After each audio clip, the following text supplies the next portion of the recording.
बिस्मिल्लाहिर्रहमानिर्रहीम। अस्सलाम वालेकुम नाज़रीन, मैं हूं साकिब बशीर।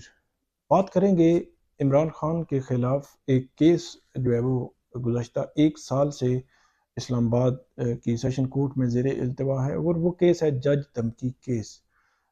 इस केस की शुरुआत हुई, फिर अब जो है वो कहाँ पे है और इस किस्म की केसेस में इतना वक़्त कैसे जो है वो ज़ाया होता है, इस पे हम बात करेंगे। इसके अलावा दूसरा जो मामला है वो है कि सादिक संजरानी के भाई जो हैं राज़िक संजरानी, उनकी तैनाती के हवाले से इस्लामाबाद हाई कोर्ट में मामला आया था। उस पर जस्टिस बाबर सत्तार ने फ़ैसला जारी कर दिया है। वो फ़ैसला क्या है? इसके अलावा जो इस्लामाबाद हाई कोर्ट के जजेज़ हैं, उनकी अपनी जो अलॉटमेंट है, मतलब इस्लामाबाद में सरकारी रिहाइश गाहों के हवाले से भी ऑर्डर हुआ है। और इसके अलावा जो इस्लामाबाद में दीगर जो मुलाजमीन हैं, अफसरान हैं, 22 ग्रेड के अफसरान हैं, उनकी अलॉटमेंट्स के हवाले से भी फ़ैसले हुए हैं। तो वो फ़ैसले की तफ़सील भी हम आपके सामने रखेंगे। इसके अलावा 9 अक्टूबर को बड़ा अहम दिन है। 9 अक्टूबर को क्या-क्या जो है वो मुतवक्को तौर पर हो सकता है, इससे मुतल्लिक आपको जो है वो अपडेट देंगे। सबसे पहले बात कर लेते हैं कि इमरान खान के खिलाफ जज धमकी केस एक चल रहा है। आज उस पे समाअत थी। समाअत तो बगैर कार्रवाई ही मुलतवी हुई है और 16 अक्टूबर की तारीख पड़ी है। जो जज साहब हैं वो मौजूद नहीं थे और उसमें जो ड्यूटी जज थे उन्होंने ही आगे तारीख डाली है। लेकिन जो बताने वाली बात है वो ये है कि 16 सितंबर 2022 को इस्लामाबाद F8 कचहरी, जहाँ पे F8 होती थी कचहरी, आजकल G11 है, तो वहाँ पे एडिशनल सेशन जज ज़ेबा चौधरी की अदालत में इमरान खान गए थे और उन्होंने माफ़ी जो है वो मांगी थी, जो कैमरों पे भी आ गई थी कि जो वीडियो है वो वीडियो आ गई थी जिसमें इमरान खान बोल रहे हैं और बाकायदा तौर पर माफ़ी जो है वो मांग रहे हैं। तो उसके बाद इस्लामाबाद हाई कोर्ट ने उनके खिलाफ जो तौहीन अदालत वाला मामला था, उसी बुनियाद पर ख़त्म कर दिया था कि रियलाइजेशन जो है वो आ गई है कि वो उन्होंने बज़ाहिर जो है वो सरेंडर तो किया है अदालत के सामने और अदालत के वक़ार और उसको इज़्ज़त जो है वो बख्शी है। एक तो ये 16 सितंबर को हुआ था, लेकिन आज हम अगर बात करें 6-7 अक्टूबर हो चुका है और आज फिर जो है वो केस इस्लामाबाद की सेशन कोर्ट में आज तक चल रहा है। बल्कि इसमें इमरान खान के वारंट्स भी जारी होते रहे हैं और उसके बाद ये मामला चलता रहा, चलता रहा, चलता रहा। ये ऐसे ही मतलब चलता रहेगा और आखिर में आपको ये पता चलेगा कि इस केस से वो जो है वो बरी हो गए हैं।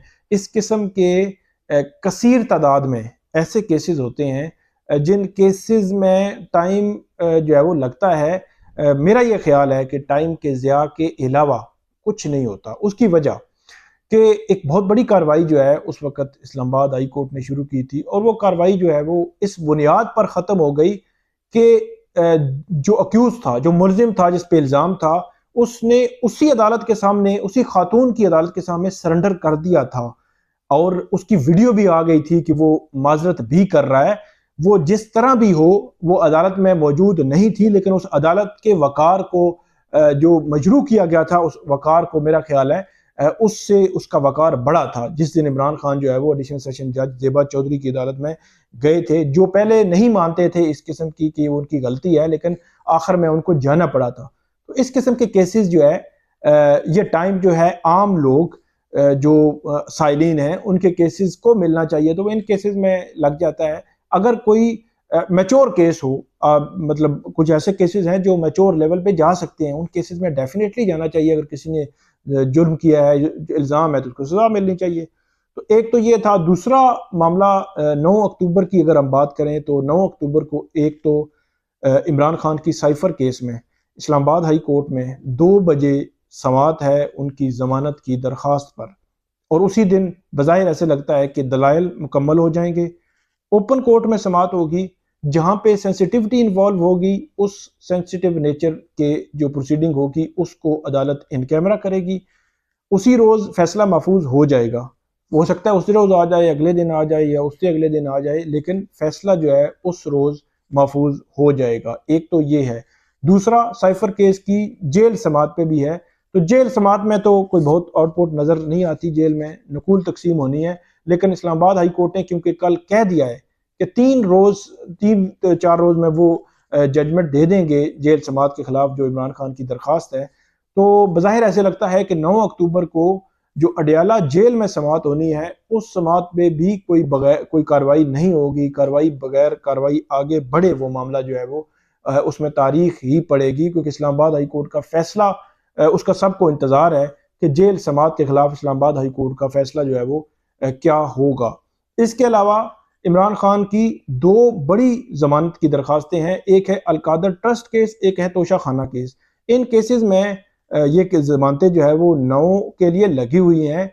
अब 9 के लिए 9 अक्टूबर के लिए जो फिक्स हैं, तो 9 अक्टूबर को तक अगर नैब गिरफ्तार नहीं करता तो उस रोज अदालत ये लिख देती है कि नैब ने आज तक गिरफ्तार नहीं किया, तो अब जब तक कि ये डिसाइड नहीं होता तब तक गिरफ्तारी नहीं डालेगी। तो फिर मेरा ख्याल है वो भी इमरान खान के लिए बड़ा रिलीफ होगा, क्योंकि सिमिलर नेचर के केसेस में 9 केसेस में इमरान खान को रिलीफ मिल चुका है, तो इन 2 केसेस में भी उसी तरह का उन्हीं पैरामीटर्स पर रिलीफ मिल सकता है। आखिरी बात, सादिक संजरानी के भाई राजिक संजरानी जो बलोचिस्तान हुकूमत की मलकीती कंपनी जो फेडरल गवर्नमेंट की वजारत पेट्रोलियम उसको देख रही है, तो उसके एमडी हैं, और उसमें सबसे बड़ी बात यह है कि 27 साल की उम्र में वो एमडी जो है वो बने, और 2023 साल की उम्र में वो कॉन्ट्रैक्ट पे थे, फिर उनको जो है वो कंफर्म किया गया 27 साल की उम्र में। तो ये मामला भी उनके सामने था, इस्लामाबाद हाई कोर्ट के सामने, तो जस्टिस बाबर सत्तार ने उस पर फैसला दे दिया है। जस्टिस बाबर सत्तार ने कहा कि क्योंकि एक और मामला था अलॉटमेंट का, तो उसमें ये चीज़ हमारे सामने आई, तो इसलिए मैं इसके मेरिट्स को नहीं छेड़ रहा।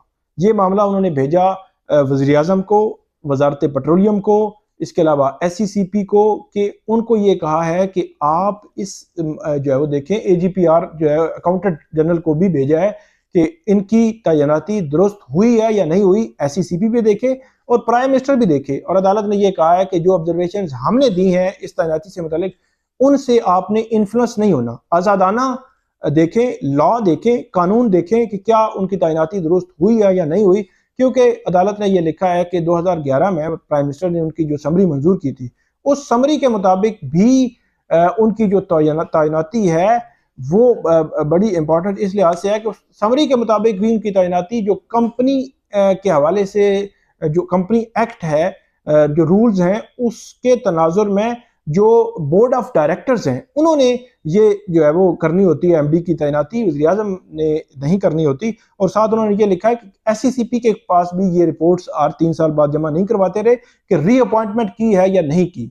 तो ये सारे सवालात लिख कर अदालत ने वज़ीर आज़म को, वजारत पेट्रोलियम को, SCCP को, अकाउंटेंट जनरल को ये मामला भेज दिया है। और इसी तरह इस्लामाबाद हाई कोर्ट के जजेस के प्लॉट्स में उन्होंने ये कहा है कि सदारती ऑर्डर्स के तहत उनको प्लॉट नहीं बल्कि उनकी अलॉटमेंट जो घर के वो सदारती ऑर्डर के तहत होनी है। उनकी अलॉटमेंट जो है वो जो अकोमोडेशन रूल्स हैं उनके तहत नहीं होनी, और ना ही जनरल वेटिंग लिस्ट में उन्होंने आना है, और ये हुकूमत ने भी तस्लीम किया है। तो इस्लामाबाद हाई कोर्ट के 3 या 4 जजेस हैं, उनको अब अलॉटमेंट्स होंगी। इसके अलावा जनरली अदालत ने यह कहा है कि जो पहले कबल अज वक्त जो है वो अलॉटमेंट लेटर दे दिए जाते थे कि वोकेशन होगी, कोई जगह खाली होगी, कोई रिहाइश तो फिर मिल जाएगा, तो उन्होंने कहा ये कानूनी तौर पर दुरुस्त नहीं है, ये सारे कैंसिल तस्वर होंगे। तो ये इस्लामाबाद हाई कोर्ट के जस्टिस बाबर सत्तार का फैसला है और दीगर इमरान खान के केसेस हैं। तो ये थी आज की अपडेट, उम्मीद है आपको पसंद आएगी, हमें फीडबैक जरूर दीजिएगा। अल्लाह हाफिज़।